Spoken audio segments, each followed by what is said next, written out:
Versatility. He's already made his mark in several forms of auto racing, and now he's embarking on a NASCAR career. He has a limited schedule in the NASCAR Busch Grand National Series this year. Glenn Jarrett caught up with him recently to talk about his career and his plans. If you don't know who Tony Stewart is, or you haven't already heard of Tony Stewart, believe me, before this year is over, you will definitely know. Tony is being heralded as the next Jeff Gordon, although there's really nothing wrong with the current one. Just like Jeff Gordon, Tony hails from Indiana. He's been impressing people for a number of years now with his racing exploits. We had a chance to sit down and talk with him before his first Busch Grand National race at Daytona, and believe me, we were impressed. Tony's racing credentials thus far are indeed impressive. Starting with go-karts at the age of 8, he moved to three-quarter midgets and then on to USAC, where in 1995 he became the only driver in history to win all 3 USAC division titles in the same year. USAC Midget Series, the Sprint Car Series, and the Silver Crown Series, all at the ripe old age of 23. To Tony, the obvious next step was NASCAR. Well, it's just been a lifelong dream, you know. Ever since I was a little kid, I've always watched the Daytona 500 and all the NASCAR races, actually. So it's been something that I've wanted to do since I was a little kid. And, you know, up north where I'm from, there really wasn't that much stock car training up there like there is in the south. So I went open wheel racing instead, and it just worked out to where Harry Ranier picked me up.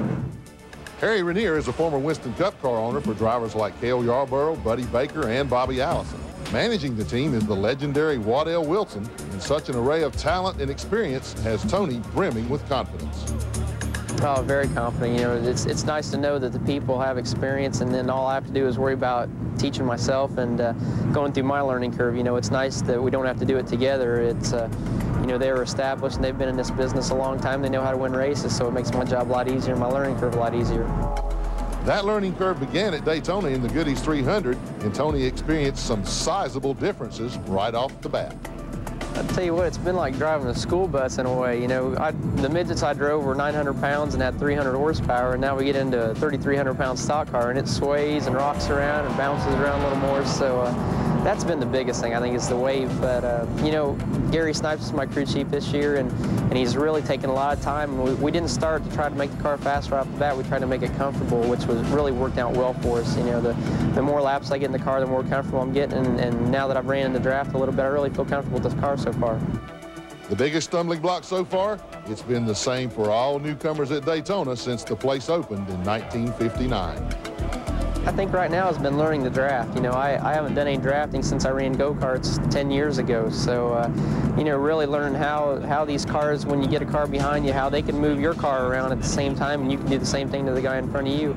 That's been a big learning curve, and that seems to be the toughest thing right now. It's not so much driving the race car, but how the air affects the cars and how it moves, how you can move each other around, manipulating the air. Tony had a decent day in his first attempt at stock car racing, climbing into the top 5 at one time, but an engine problem dropped him back to a 21st finishing position. But for right now, the team is focused on learning.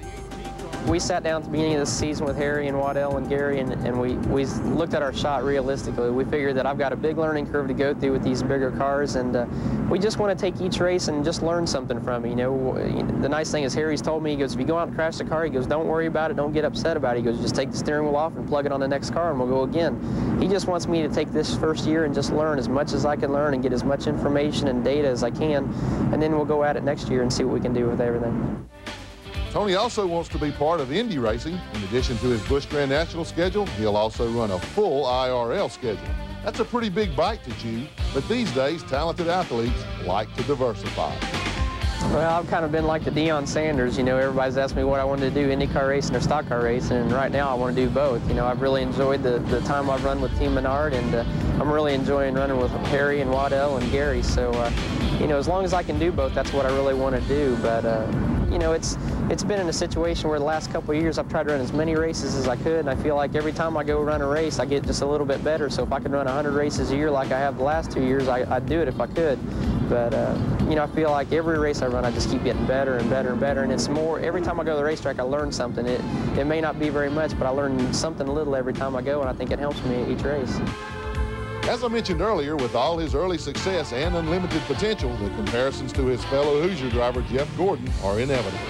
Tony has the right perspective about all that. Well, you know, it's an honor to be compared to Jeff, and, you know, Jeff's helped me out a lot. You know, just to be compared to him, it gets a lot of attention for you, and it's got to lead, you know, a lot of people watching us and watching my career through the last couple of years. But, you know, Jeff's done a great job with his career, but I don't want to be the next Jeff Gordon. I just want to be the only Tony Stewart, and I want to do the best that I can do right now. As you can see, Tony has a maturity beyond his years, but hey, remember, he's only 24. He's still a kid. This interview was done just 2 hours before his first race, and although he seems relaxed and calm, he fessed up and told the truth. Oh man, I'm so nervous, I can't stand it. I keep looking at my watch thinking I know I need to be somewhere at some time. I don't know where I'm supposed to be, what I'm supposed to be doing until somebody tells me to do it, but you know, I think I'm ready. You know, everyone has to start out as a rookie sometime, and this is my rookie race, so you know, everyone's been a rookie at one time in their career, so I think I'm ready. You know, I think I've done enough racing up to this point that, you know, as long as I use some common sense today and don't try to go over my head, I think we'll be all right, but I'm so nervous right now, I can't stand it. He's a neat guy. He's talented, successful, and has a tremendous future ahead of him. And oh yeah, ladies, he's still single.